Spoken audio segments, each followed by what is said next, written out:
Ilmu pendidikan Islam juga dikatakan sebagai ilmu pendidikan yang berdasarkan Al-Quran, hadis, dan akal. Al-Quran dan hadis merupakan sumber utama pendidikan Islam. Penggunaan dasar ini haruslah berurutan. Al-Quran terlebih dahulu, apabila tidak ada dan kurang jelas dalam Al-Quran, maka harus dicari dalam hadis. Apabila dalam hadis pun tidak ada dan kurang jelas, barulah digunakan akal atau pemikiran.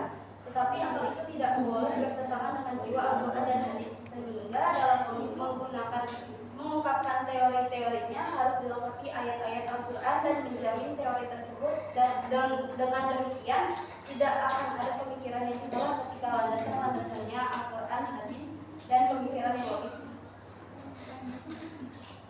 Pengertian surah Luqman ayat 12-19. Luqman adalah seorang hamba yang soleh yang dikaruniai al-hikmah.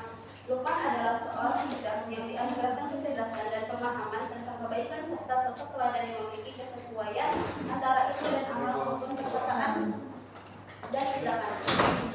Pengertian surah Luqman ayat 12-19, yaitu dan sesungguhnya telah kami berikan hikmat kepada Luqman, yaitu bersyukur kepada Allah, dan barang siapa yang bersyukur kepada Allah maka sesungguhnya ia bersyukur bagi dirinya sendiri, dan barang siapa yang tidak bersyukur maka sesungguhnya Allah Maha Kaya lagi Maha Terpuji. Dan ingatlah ketika Luqman berkata kepada anaknya di waktu ia memberi pelajaran kepadanya, hai anakku, janganlah kamu mempersekutukan Allah, sesungguhnya mempersekutukan Allah adalah benar-benar kezaliman yang besar. Dan kami perintahkan kepada manusia berbuat baik kepada dua orang, ibu dan bapaknya. Ibunya telah mengandungnya dalam keadaan lemah yang bertambah-tambah dan menyambutnya dalam 2 tahun. Bersyukurlah kepadamu dan kepada dua orang ibu bapakmu. Hanya kepadakulah kembalimu. Memalingkan kamu dari manusia karena sombong, dan janganlah kamu berjalan ke muka bumi ini dengan aku.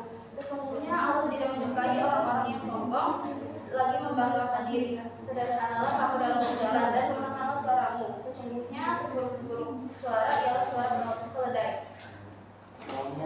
Dan jika keduanya memaksamu untuk mempersekutukan dengan aku sesuatu yang tidak ada pengetahuan tentang itu, maka janganlah kamu mengikuti keduanya, dan pergaulilah keduanya di dunia dengan baik, dan ikutilah jalan-jalan orang yang kembali kepadaku, kemudian hanya kepadamulah kembalimu. Maka aku beritakan kepadamu apa yang telah kamu kerjakan.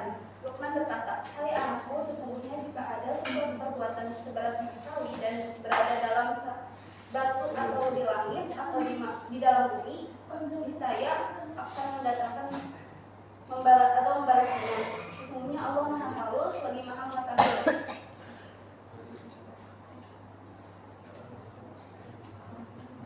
Kemudian pengertian bersyukur menurut Al-Quran. Syukur adalah ungkapan terima kasih kepada yang memberikan nikmat, baik berupa ungkapan itu dari lisan, hati, dan perbuatan. Syukur juga adalah penggunaan nikmat yang telah diberikan oleh Allah Subhanahu wa Ta'ala, digunakan pada tempatnya dan sebagainya fungsinya nikmat tersebut. Syukur juga dapat diartikan pengakuan terhadap nikmat yang telah diberikan Allah dengan dibuktikan secara nyata dalam kehidupan sehari-hari. Di dalam Al-Quran juga menjelaskan daripada syukur itu sendiri, sebagaimana Allah katakan dalam Quran surat Ibrahim ayat 7 yang artinya, ingatlah ketika Tuhanmu memakhlukkanmu, sesungguhnya jika kamu bersyukur, niscaya akan menambah nikmat kepadamu. Tetapi jika kamu mengingkari nikmatku, sesungguhnya azabku benar-benar sangat keras. Kemudian pengertian bersyukur menurut PAI. Kata syukur adalah sebuah kata yang berasal dari bahasa Arab, namun perkembangan selanjutnya kata ini sudah menjadi ungkapan ke dalam bahasa Indonesia, sehingga memberikan 2 makna, yaitu pertama, rasa terima kasih kepada Allah, kedua, untuk menyatakan lega, senang, dan sebagainya. Pengertian kebahasaan sepertinya tidak sama dengan pengertian menurut asal katanya maupun penggunaan dalam Al-Quran.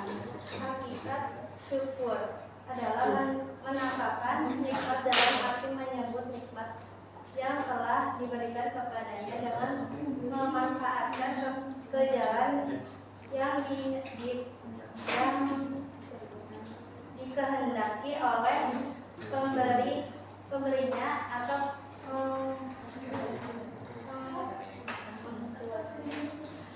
mengaktualisasikannya dalam kehidupan sehari-hari. Makna ini lawan dari kafir, yaitu menyembunyikannya. Kemudian kesimpulan dari konsep pembelajaran PAI dalam surat Al-Luqman ayat 12 sampai 19. Pengertian konsep dasar pembelajaran PAI adalah sebuah pemikiran yang merupakan rancangan awal yang dijadikan pegangan dalam proses ajar mengajar dalam lingkungan keagamaan Islam yang bertujuan menyiapkan peserta didik untuk mengenal dan mengetahui lebih dalam tentang ajaran agama Islam agar dapat menjadi manusia yang beriman dan bertakwa kepada Tuhan yang Maha Esa. Kemudian ilmu pendidikan Islam adalah ilmu yang mempelajari tentang teori atau usaha membimbing dan membina jasmani dan rohani peserta didik oleh seseorang yang berilmu, bertanggung jawab, serta memiliki kemampuan untuk mengajar sesuai dengan ajaran Islam yang bersumber pada Al-Quran dan Hadis.